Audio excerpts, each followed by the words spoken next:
Welcome to these sci-fi guys. I am your host Dave, and with me is John and Chad. Today we're going to be talking about a old movie from 1960, The Time Machine. That's right. So, guys, how y'all doing today? I'm here. We're here. Let's say minus some tech issues, fine, just dandy. Yeah. Before we started recording, John was telling us how he was having all kinds of trouble with his laptop, and it's like, okay, I'm gonna have to use the iPad. So anyway, so today, as we said, our movie was The Time Machine. This is one that John picked out for us, and I can tell you, I have never seen this movie. Um, I actually thought, actually, Chad and I were talking offline beforehand. Chad, you said you'd seen the sequel, or not the sequel, but the remake of this, right? Yeah, the remake. And that was what 2002. Yeah. 2002. Okay, yeah, I haven't. I don't think I've seen that one either. I actually Mhm. when we picked this movie out, I actually thought this movie was the one I saw when I was younger, and it was called Time After Time. It was done in 1979, and it was H.G. Wells built the time machine and went forward in time, just like this movie. However, the twist was that he was actually going after Jack the Ripper because Jack the Ripper was in his time originally and went forward to 1979. And it was kind of cool. I mean, if you watch the trailer, just take a look at it. I mean, you see him walking around and see Hare Krishna people going Hare Krishna, Hare Krishna, and he's like, "What are y'all?" And then he sees McDonald's is like, "What is this?" Things like that. It's pretty. It's a especially for the late '70s, early '80s pop culture is big time in what he's he's looking around and seeing. So it's pretty funny. So with that, John, you want to start us off? Sounds good. I mean, it's a pretty simple film. It's time travel. That's kind of the basics of it all around. From that standpoint, though, there's a lot of things that going on, and considering the time this particular version was made, I'm definitely fascinated with a lot of the practical effects they use. And so, my first question to you guys was, what was your favorite piece of camera work in the time travel sequences? So, in regards to like, it flashes through a lot of different time periods. I guess I'm going for which one of those time periods in that longer sequence, I guess, was your favorite. Well, I'll jump in here. Actually, I'm not. I didn't. When you asked this question, I wasn't actually thinking of a time period. I actually thought my favorite piece of camera work is when he was sitting there watching the mannequin, and then all the outfits just kept changing and just kept changing, and then seeing the different styles, and he's like, "Really, women wear that?" You know, just kind of going along with that. Um, I kind of like the futuristic where the final place that he went to. Um, I thought that was kind of neat. Uh, some of the practical effects, where he was like, oh, it's so cold, but if I just wait, I'll be able to live, because although if you're, I know we didn't ask this question, but if you're stationary and you're there and now time is keeps passing and then that where you're at is supposed to be full of rock and now it's not, what does that do later on? It's kind of that butterfly effect. But I know we didn't ask that question. It's just one of those things I thought of too. But all right, Chad, how about you what was your favorite camera work? I like the mannequin, but really, if you look at it when he stops right after the Second War, and he heard the air raid siren going off, and it's like get clear, and then the bomb blew up. But all that stuff that's going on, you can tell they you can tell it was made in the '60s. But I like that there where it looks like they're actually using claymation moves. Like just on to make it look like it's real, but off of 1/10 of scale. Absolutely. I think for me, it's kind of that idea of the stop motion too, because that lava flow uh, kind of coming into the town and like taking stuff with it. I mean, it was so simple, and I understand the effects that went into it, but like my mind was blown watching the movie the first time because I was like, like such a simple idea to accomplish an effect that nowadays we would just slap a computer at and call it a day. And so Right. just to see them take it head on, and even if it was simple now, like we look back and it's like, oh, that's so simple. They used it well, and I just They really did use it enjoyed. well. I did think the videography was good. I thought the lighting everywhere, whether it was in his home, you know, and it was kind of dark, and then you could tell, you saw the lady getting up on the ladder lighting the stuff with candles, because it kind of felt when they were there. Sometimes in movies, you get that insight, and then I especially TV sitcoms, when somebody lays in the bed, all of a sudden now the bed lights up and everything else gets dark, Yep, and you didn't really see that. It was kind of the same all the way through, and I really enjoyed that. I thought the practical effects and everything were really good on it. agreed, agreed.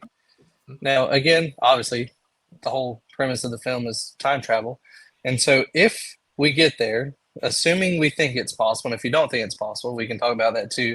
Which there's a lot of science behind that that gets wacky in of itself.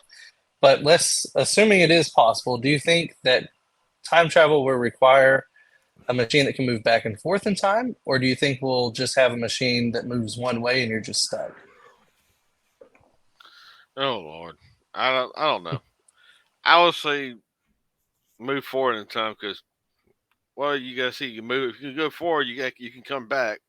But I'll say you can either go both ways. But if it's something you buying to go somewhere, I think they'll fix it where hey you stay. Which one you want? There's no both ways. One way ticket. Yeah, I'm also on the same boat as Chad. It's a one way ticket. I mean, we watched Back to the Future a while back, and how they got a DeLorean that flies around and gets to 88 miles an hour, then it can do its go to the future, then go to the past, and they just and I think this one was a little bit more realistic. If you're going to go, one, it needs to be it's kind of a stationary area, because then you're not disrupting anything else that Right. could go into effect. I mean, as I said earlier, the butterfly effect. You wouldn't mess with anything else. Just you would only be in that one little bubble, so to speak. So I think it's a one way trip, and I think it would be unlike the DeLorean. I think it would be very similar to what they did here. It would be a stationary object, almost like it would. You went into suspended animation for a while, and then you woke up, and then you were there. And really, I think I kind of agree with that idea of a one-way ticket in the future. Because, and really, I don't think, like you guys mentioned there, I don't really think past time travel will necessarily be a thing. Because you get into really weird ethics if you even go that route, but also you just get into like, how do you really go back? Well, think Because moving about well, forward, yeah, moving forward and all that. But think about we watched a movie, another time travel movie. One of the first ones we watched was the Final Countdown. mhm, Where it was a 1979 aircraft carrier went back in time right before Pearl Harbor, and all the ethics and issues that they ran into. They were like, look, this guy, was going to be the next president, but he was supposed to die. And yep. then what do we do? With him, and then oh hey, we know there's a fleet coming towards Pearl Harbor. What do we do? You know, we know what history happened, but we're supposed to protect the United States. And it's Yeah. like wow. So Yeah, yeah, not only that, but science supports the future move, I guess, more so. Because really, you have like the whole idea of general relativity, and like if somebody's moving faster, you each see time differently with each other. I mean, we definitely hit that now, even as of itself. But I think it'd be real hard to go back. I Yeah. think future is the only way we'll go.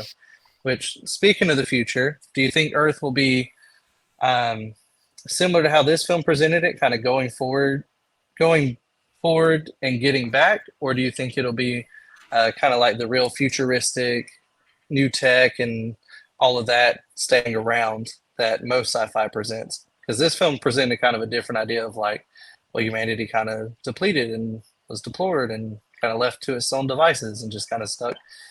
And you get these weird wild creatures versus not, and like Do you think we're going to end up in that, or do you think we're going to end up in Planet shiny of the silver?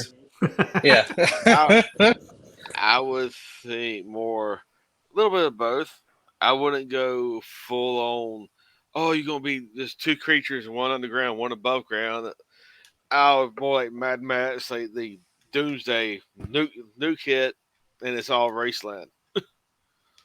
What about I can see the wasteland. I kind of think more of I don't know. I can understand the overgrowth of plants. Living in South Georgia, and we have vines that seems like every time I turn around, they're growing up the side of my house. Um, but that's the one thing I didn't notice is I didn't see any structures underneath all the trees and everything, and that's how I would have that's how my brain would say okay, there was a building here, you could see some of the crumbling mortar and bricks and everything, but you would see all the vines or the weeds or the grass or trees or whatever that had grown over it, but you would still see the general shape of it. That's Yeah. just kind of. I mean, I guess I play too many video games, and that's just kind of how I.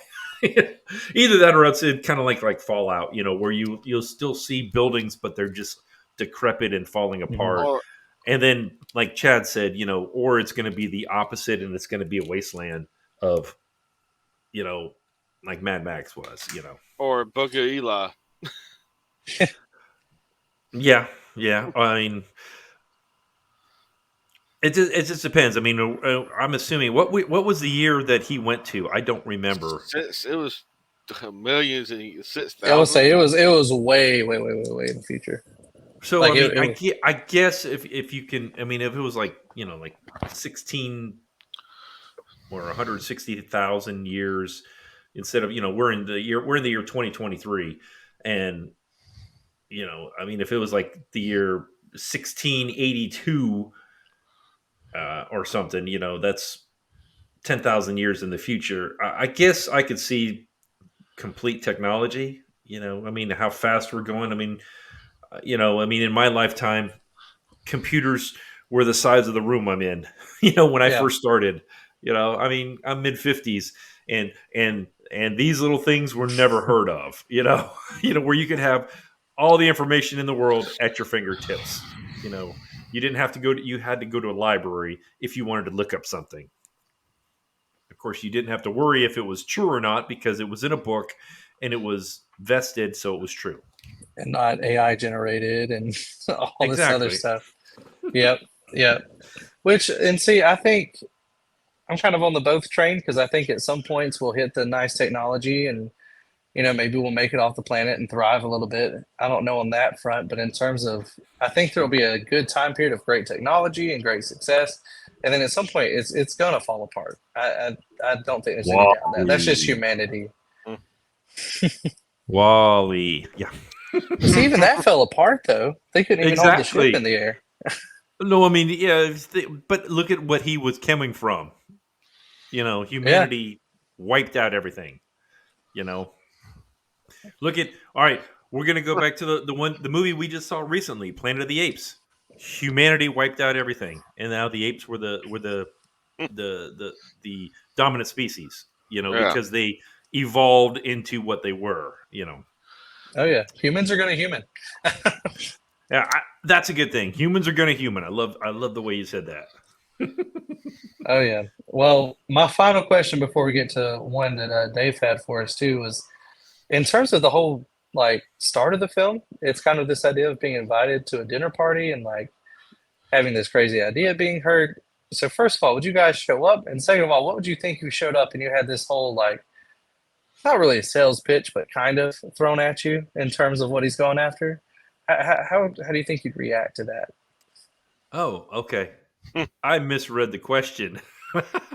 I was thinking of when they were doing the dinner in the future Oh, that's of different. of of of how he reacted. He's Yeah. asking questions and these guys are just like not saying a word to him and stuff. And it's like, Hey, both work for me.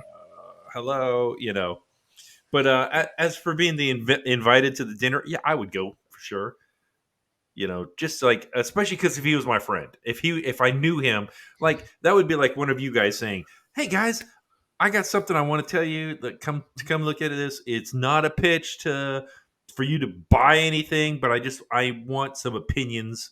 I want some outside someone else to look at what I'm talking about. I need somebody else to hear this, not just me." And yeah, I would go to something like that. But if you were going to start pitching me something and try to sell me something halfway through it, I'd be like, I'm out of here. And I think that's probably what I probably wouldn't have stayed for the whole time. And he's just like, well, hold on, check it out, check it out. Let me just watch. It's gonna. And I'm gonna be like, what? You made a toy disappear. Big deal. All right. You're a magician. Big deal. Oh yay. No, it went to the future. Well, how do I know that? If you would have made a way that it would come back, then I Yep. could have seen it. Oh, Well, okay. But you just made something disappear. Magicians do that. well, here's this. I'll probably go be the same way. Go and be the friend. But you got to look at the big machine. He had to stop on his own to stop it from going.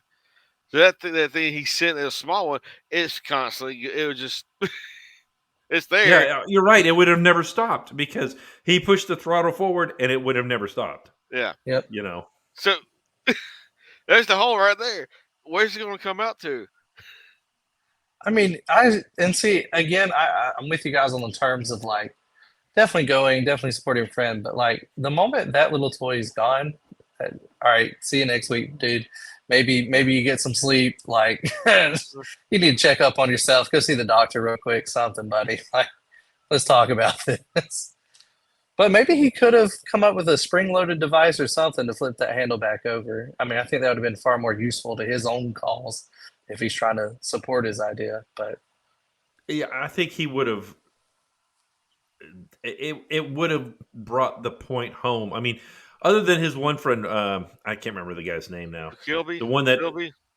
yeah, he's the one that trusted him and just liked him all the time.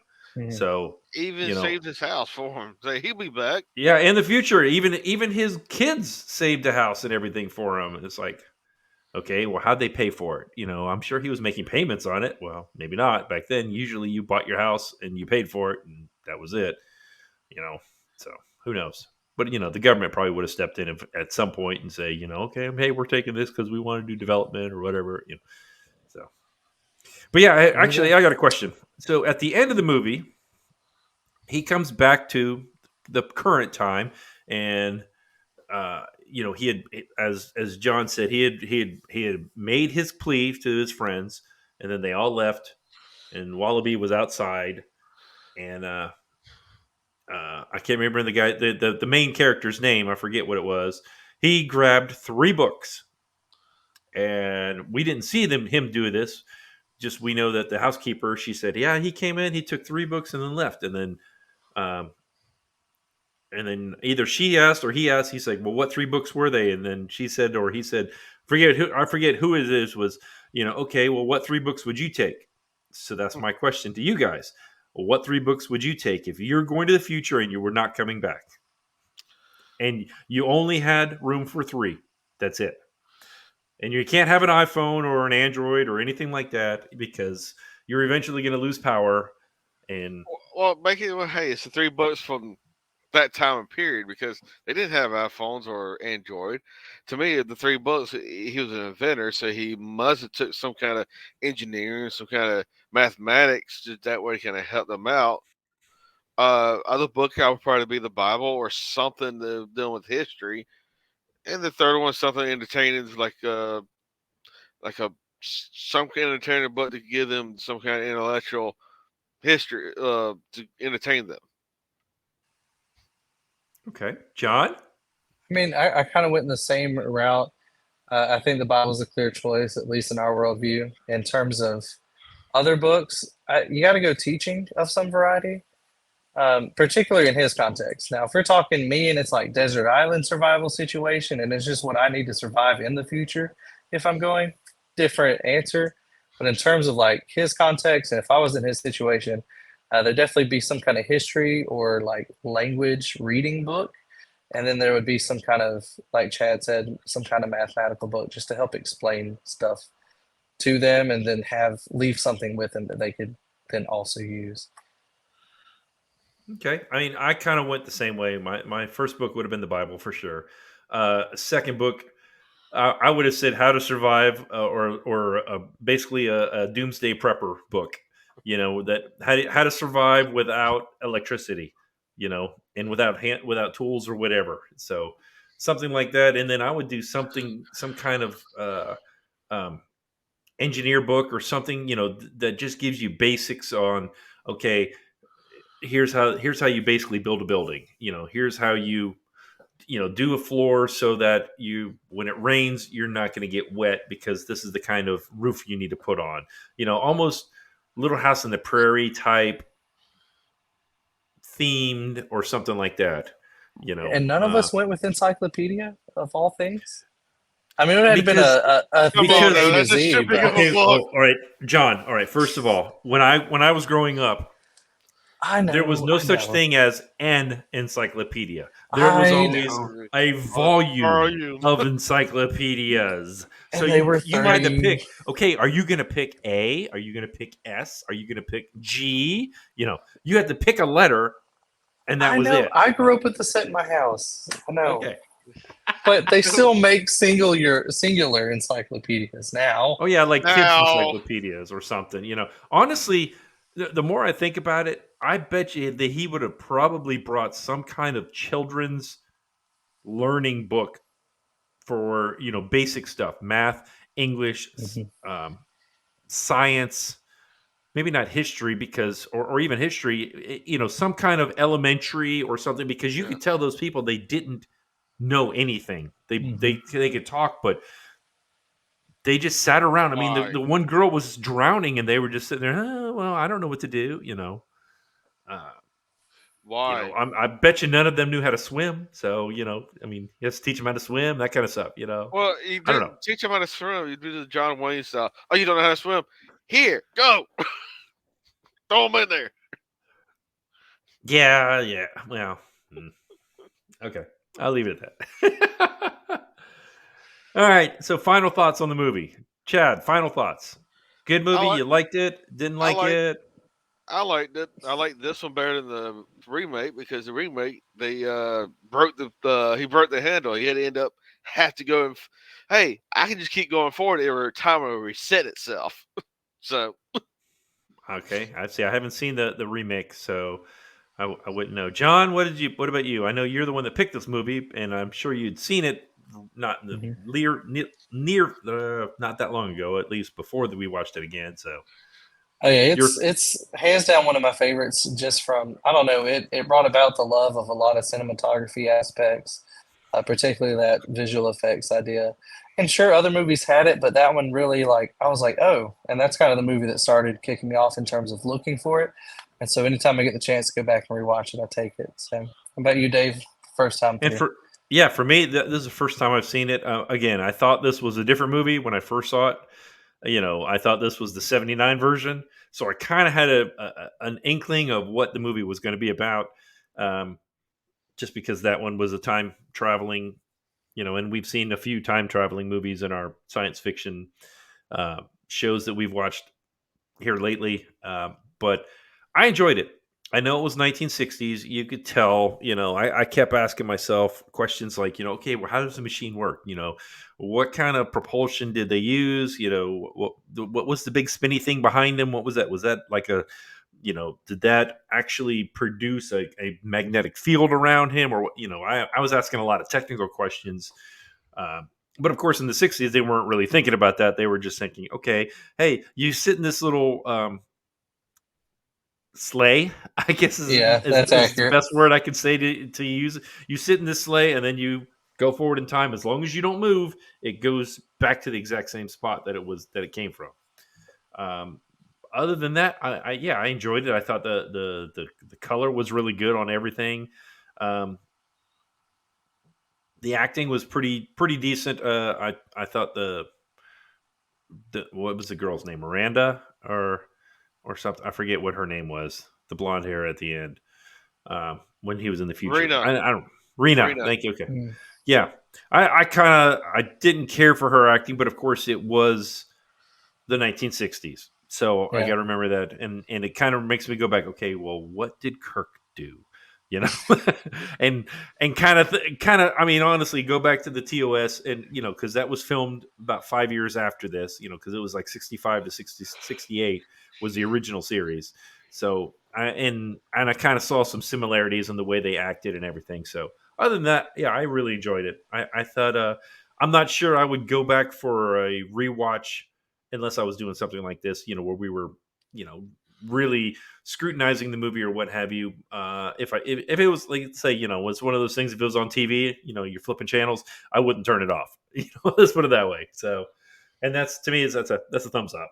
Yeah. So, with everybody, with that, we're gonna go ahead and let's put our little ticker up at the bottom here. You guys can reach us on X, Twitter, whatever you want to call it. They change names every time we turn around, and they want you to pay for check marks and everything. So we're just going to call it Twitter at these sci-fi guys, or you can email us at these sci-fi guys at gmail.com. And you guys can see our handles in the bottom. Those of us that are on Twitter. We don't do it. Some of us don't do Instagram. I don't do Instagram. My wife does. Some other people do. She wins stuff on Instagram. That's why she likes it. So she did recently. We won something for Whole Foods. You had to go to get it at a Whole Foods place, and when we were in Alabama, we got it. So it was some kind of Hey, they that were works. they were dressings, ranch Yeah. dressing or whatever, but it was a Whole Foods company or whatever. So I'm like, okay, whatever. Hey, my daughter's won some stuff off of it. I mean, I think it's pretty funny. And of course, they keep tagging me and everything, and I'm like, I know I have an account, but I haven't used it in Years. 5 years, 6 years, whatever. I'm sure it's out there.